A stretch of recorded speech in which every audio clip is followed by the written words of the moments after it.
మావి చిగురు తినగానే కోవిల పలికేనా మావి చిగురు తినగానే కోవిల పలికేనా కోవిల గొంతు వినగానే మావి చిగురు తొడిగేనా కోవిల గొంతు వినగానే మావి చిగురు తొడిగేనా ఏమో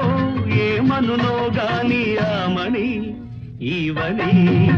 మావి చిగురు తినగానే కోవిల పలికేనా